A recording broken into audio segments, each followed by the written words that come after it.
mas os anaquins eram terríveis. Vários povos eles enfrentaram, mas desses povos, meus irmãos, se eu posso classificar um terrível, eram os anaquins. E quem eram os anaquins? Os gigantes.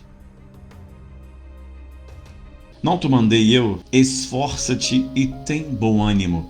Não temas, nem te espantes, porque o Senhor teu Deus é contigo por onde quer que andares. Eu tenho certeza que cada um de nós vive experiências diárias, semanais, mensais, anuais. Tem gente que está em experiência há muito tempo. Eu quero lembrar para vocês que essa experiência aqui que o povo hebreu passou, que o povo judeu passou, que Israel passou, foi uma experiência extremamente difícil. Ninguém está falando que foi fácil, porque às vezes os textos bíblicos se desenham de um jeito que você pensa assim, que legal, Josué ouviu e falou assim, que bom, agora eu tenho força, agora eu estou animado. E a gente sabe que não é assim, porque somos, humanos. Isso aqui é carne, gente. Isso aqui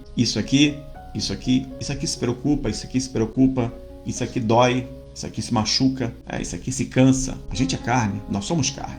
Então, obviamente, concorde comigo. Deus falou com Josué, Josué, eu não falei que eu sou contigo, tem bom ânimo, esforço, não te espantes, não te pasmes, que eu vou ser contigo por onde quer que você for, onde você entrar, eu sou o teu Deus, enfim.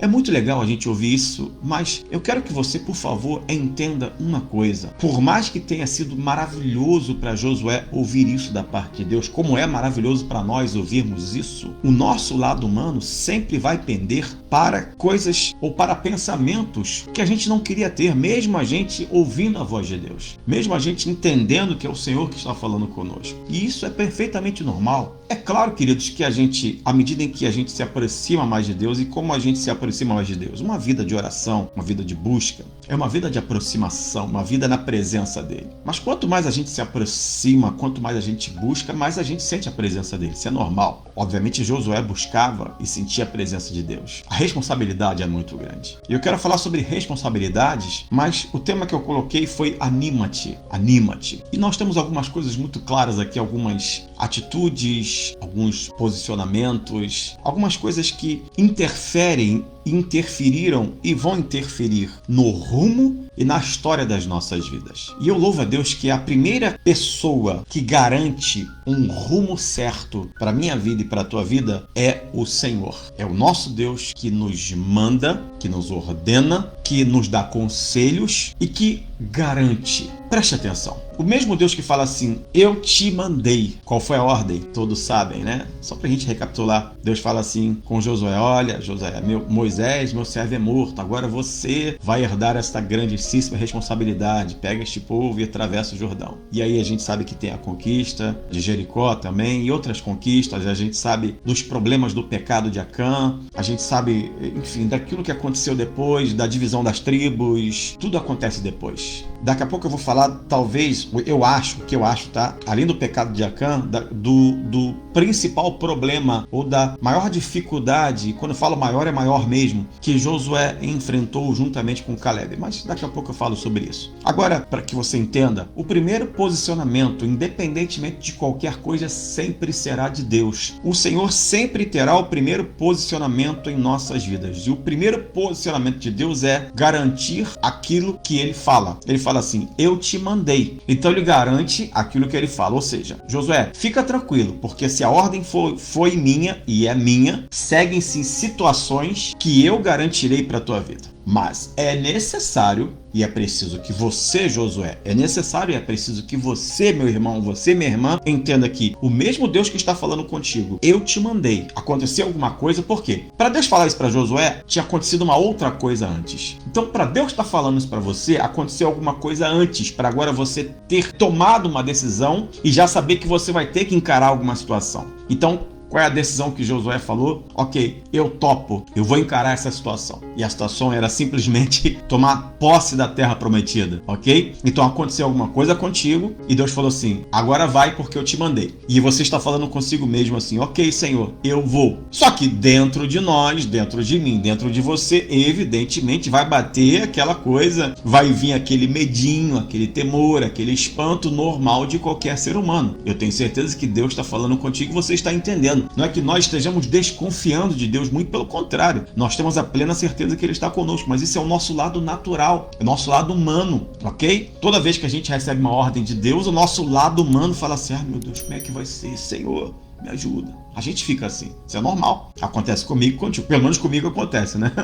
Não sei se contigo, mas comigo acontece. Deus dá algumas dicas e Deus nos ensina algumas atitudes tão assim triviais e tão básicas que parece que a gente acaba se esquecendo. A primeira atitude que Deus manda Josué ter: se esforça. Bom, quando a gente ouve a palavra esforço, queridos, esforçar-se é empregar força além do natural. Não é simplesmente dar um jeito, tentar. Se esforçar é empregar forças maiores do que você normalmente empregaria. Ele fala assim: Josué, eu sei que você tem empregado forças, mas agora você vai empregar forças bem maiores do que você estava empregando, porque agora a situação vai ficar mais difícil, mas eu vou ser com você, ok? Então é o que Deus está falando comigo, contigo. Ele está falando assim: olha, esforça-te. Você até estava empregando força, mas agora você vai ter que empregar mais força ainda. Mas calma, que eu continuo contigo. E ele fala assim: tem bom ânimo. E a questão do ânimo é uma coisa muito interessante, porque ele fala bom ânimo. E quando Deus fala bom ânimo, ele diz o seguinte: você não pode e não deve olhar para as dificuldades, e isso não pode te causar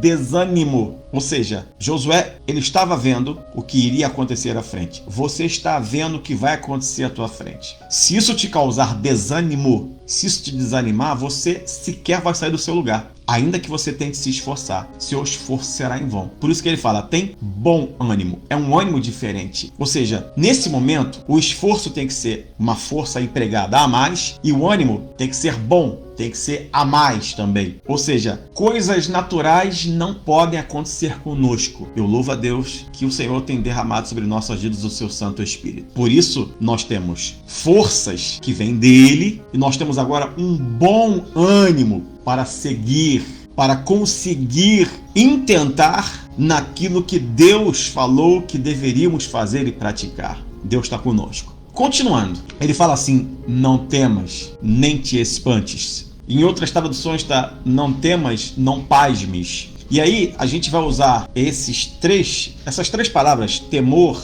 espanto e ficar pasmado. Ou seja, quantas coisas no nosso dia a dia, na nossa vida, realmente não nos espantam? Quando você está espantado, você fica com medo, você fica temeroso e você se afasta daquilo. É a mesma coisa de Josué olhar para aquilo tudo e se espantar, ficar temeroso e, ao invés de avançar, recuar. Quando eu começo a temer uma situação, quando eu começo a olhar muito para aquilo e aquilo me apavora, eu temo, porque eu temo pelo perigo, porque eu começo a pensar num monte de coisa. Agora, falando para a nossa vida, realmente, meus irmãos, o que a gente enfrenta, o que a gente vê, o que a gente ouve, tenta trazer para a gente um temor, um falso temor, um espanto e a gente fica pasmado. Ou seja, a gente fica apavorado, porque as coisas nos apavoram, as coisas nos espantam, as coisas nos trazem temor. Gente, não é de hoje, é de muito tempo e a gente parece que não aprende, né? Mas quantas vezes a gente não ficou pensando: meu Deus, como é que vai ser? A gente hoje vê uma situação mundial terrível, uma situação nacional, onde há uma instabilidade muito grande que é causada principalmente judicialmente, uma instabilidade jurídica no Brasil que afeta todas as áreas. Há uma instabilidade social no mundo por causa da guerra que incrivelmente está derrubando o preço do euro, gente. O euro e o dólar eles estão caindo por causa da guerra. A gente está vendo assim uma loucura mundial, uma loucura global que aconteceu por causa da pandemia e as coisas vão se seguindo. E aí eu e você, a gente olha para tudo e fala assim: ah, meu Deus, como é que eu vou fazer? E agora?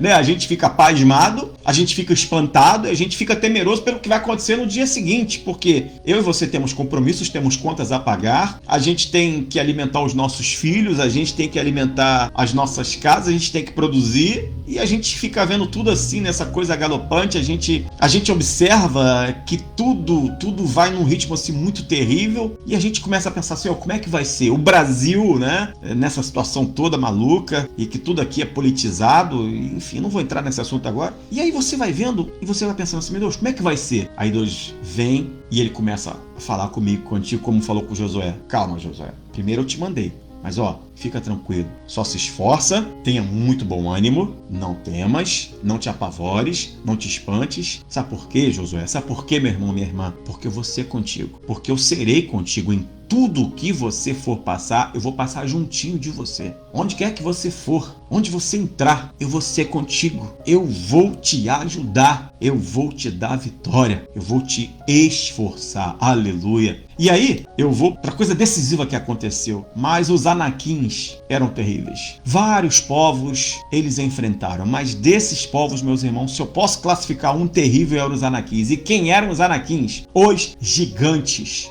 Esses gigantes deram trabalho. Esses gigantes causaram medo. Estes gigantes causaram espanto. Estes gigantes causaram temor. Estes gigantes deixaram os espias pasmados, apavorados. Os anaquins realmente que habitavam numa terra estratégica, essa terra era de Hebron, eles realmente deixaram muita gente pasmado. Mas Deus falou assim: Josué, você não pode ficar pasmado. Você não vai temer, você só tem que se esforçar e ter bom ânimo, porque eu vou fazer você vencer, inclusive os gigantes. E é claro, meus irmãos, nós estamos enfrentando gigantes. Meus irmãos, as situações que nós enfrentamos na nossa vida social, econômica, familiar, são verdadeiros gigantes. Eu tenho certeza que muita gente que me vê e ouve agora, talvez se fosse olhar para trás, possa falar assim: nunca vivi coisa parecida, nunca sofri coisa parecida, nunca tive que enfrentar coisas parecidas. Ou seja, são verdadeiros gigantes que estamos enfrentando. São situações terríveis, problemas gravíssimos de toda a ordem que a gente está tendo que enfrentar todo santo dia, que a gente está tendo que combater. E por vezes, meus irmãos, se a gente não se esforçar, ou seja, se a gente não empregar uma força maior do que a gente normalmente empregaria, se a gente não tiver um bom ânimo, ou seja, se a gente não for muito mais do que animado, mas não se desanimar com as coisas que a gente está enxergando e vendo e ouvindo e lendo, enfim, e a gente não ficar pasmado, ou seja, amedrontado, e quando eu me amedronto eu recuo. Ou seja, meus irmãos, são coisas realmente terríveis, são dificuldades atrás de dificuldades, são problemas atrás de problemas. Por mais que a gente tente ficar na presença de Deus, por mais que a gente tente ler a palavra, por mais que a gente tenha uma vida de oração, por mais que a gente busque, tudo isso está acontecendo. Para quê? Obviamente para que hajam grandes conquistas. Esse é o cerne. É isso que vai acontecer. Por que Deus está permitindo tudo isso? Por que Deus está falando para mim e para você? Anima-te, Fábio. Anima-te, querido. Anima-te, meu irmão, minha irmã. Porque Ele vai te dar grandes conquistas. A gente, é claro, tem que partir do pressuposto, do princípio que a nossa vida está de acordo com aquilo que Deus quer. Deus não vai dar conquista errada para ninguém. Deus não vai te dar ou não vai me dar conquista se eu estou a fim de usurpar aquilo que Deus deu para outro. Porque às vezes as pessoas falam, e eu também falo, a Bíblia fala, é muito claro, né? O que Deus tem para mim é para mim, o que Deus tem para você é para você. Ninguém vai tomar. Mas se eu abrir mão, alguém vai lá e toma.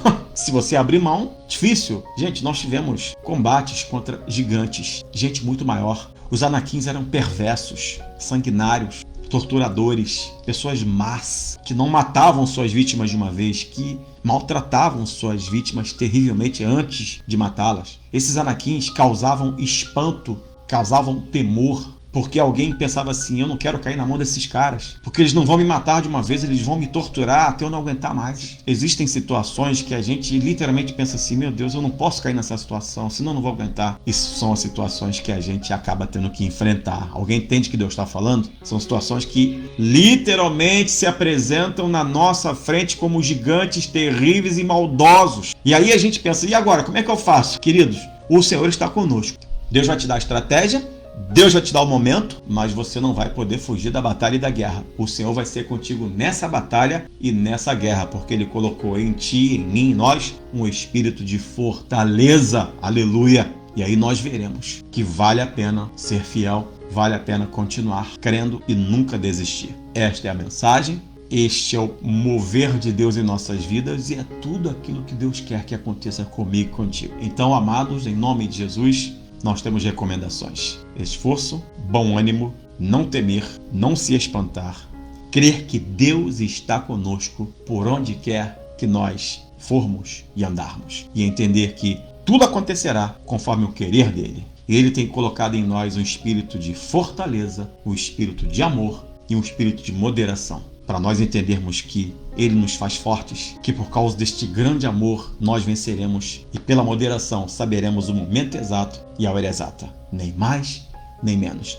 Mas em tudo aquilo que nós formos fazer, Deus nos ensinará. Que assim o Senhor fale conosco, que assim o Senhor nos ensine, que assim o Senhor nos guarde e nos dê vitória e que recebamos essa palavra em nossos corações, em nome de Jesus. Senhor, nós neste momento, mais uma vez na Tua presença, entramos e neste momento clamamos pela Tua graça no nome de Jesus. Agora eu quero orar por cada lar, por cada família. Meu Pai, especificamente pelas famílias que têm pessoas com vidas enfermas por dentro e por fora, problemas, vícios, problemas nos casamentos, problemas nos lares, problemas financeiros, enfim, Senhor, todos os problemas que nos cercam e que nos afligem. Senhor, eu quero ministrar libertação, eu quero ministrar cura, eu repreendo no nome do Senhor todo levante satânico, toda arma maligna contra as nossas vidas, tudo que tenta fazer a gente ficar pasmado, temeroso, com medo. Senhor, Tu és conosco, Tu prometeu que seria conosco em todos os momentos. Então, Senhor, que nós possamos ter essa certeza em nome de Jesus, Senhor, para nós avançarmos e conquistarmos. Então, Senhor,